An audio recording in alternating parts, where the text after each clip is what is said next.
Today I'm going to be talking about what I think is the most misunderstood Doctor Who story ever. At the time of its release and up until now, it's been known as one of the worst stories ever, and I really disagree with that, especially after just rewatching it. I think it's absolutely amazing.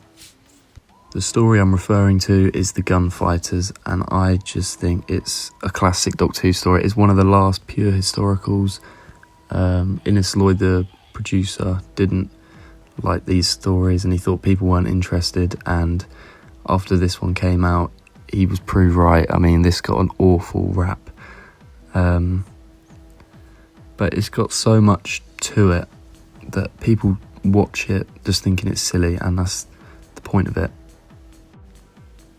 So straight off the bat, something I love about this is the acting, and the acting in this is not brilliant at all. It's not the worst standard for a Doctor Who, especially in this era, but it's not great. And one of the main problems with it is the accents, and people can't get over that accents. They say, oh, it's just embarrassing to watch. I think it's hilarious watching a load of English guys try and replicate a Western accent, and it's all over the place the way they're talking, but I think it's just so charming and I can't help but love it. I don't have to meet him. I've seen pictures, I've had him described to me. Dapper little fellow with a black box-back coat, gambler's fancy vest. So fine. So we'll know him when we find him.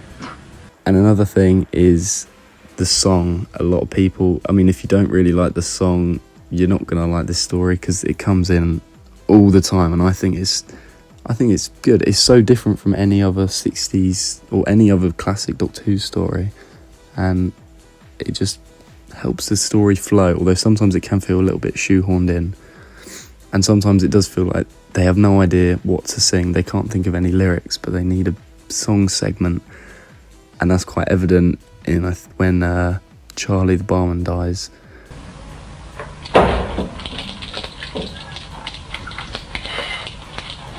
Good night, Charlie. So it's curtains for Charlie, that barman of fame. He met Johnny Ringo and he knew Johnny's name. He knew Johnny's name and he spoke it out loud. Now Charlie the barman has gotten a shroud.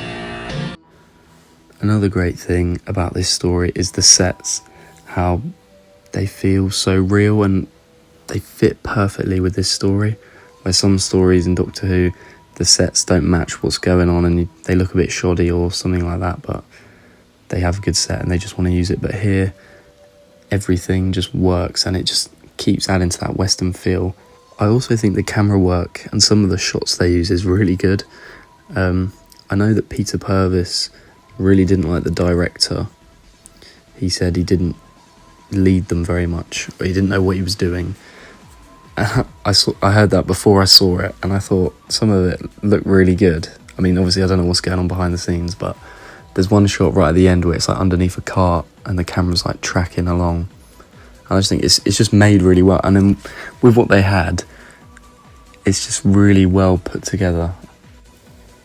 The story is genuinely it just flows so perfectly. It's just the pacing of it is just from one point to another. It doesn't feel like it's slowing down. It just keeps going at this continuous pace that it's just really fun to watch. And as a 4-parter, it feels like a 2-parter, the way it just flies by.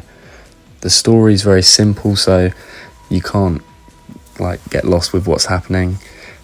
The Doctor gets mistaken for Doc Holliday and he gets caught up in all that business, and by the end of it you've got Doc Holliday and Johnny Ringo having a standoff in a scene which I think is brilliant.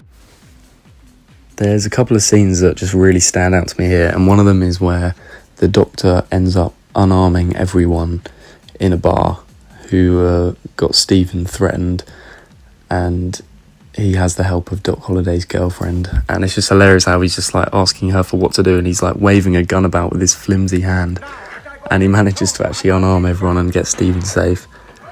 I don't know how he does it, but it's stuff like that that makes this story, it's just so silly, and that's the point of it. People go into it saying, oh, it's just stupid, like, ridiculous story.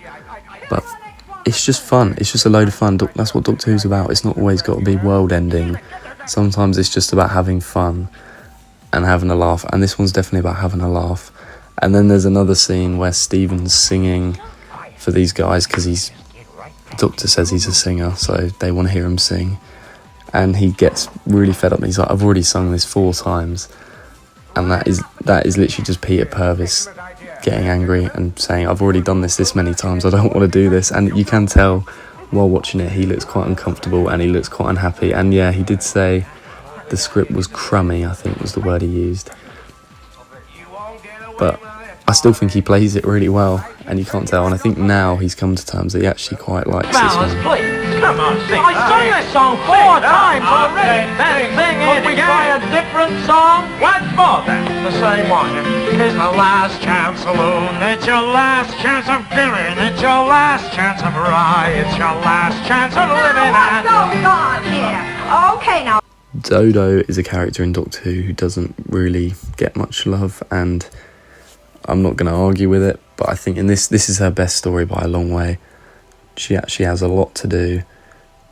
She threatens Doc Holliday with a gun and gets her to take her back to the Doctor, which I feel like a lot of companions wouldn't do, especially she's so short and like scared. I mean, she's like talking about throwing up while she's doing it, but she really comes into her own here. I mean, she's only in about 5 stories, if that, but this is definitely her best one. And maybe if she'd been written a bit better and not into like an annoying child, it could have worked out, but not to be. She just gets shipped off in the second next episode after this one.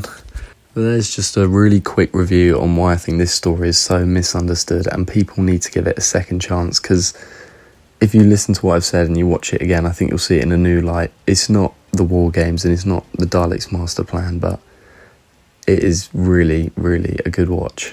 Won't you introduce me? Yeah, give me a pleasure.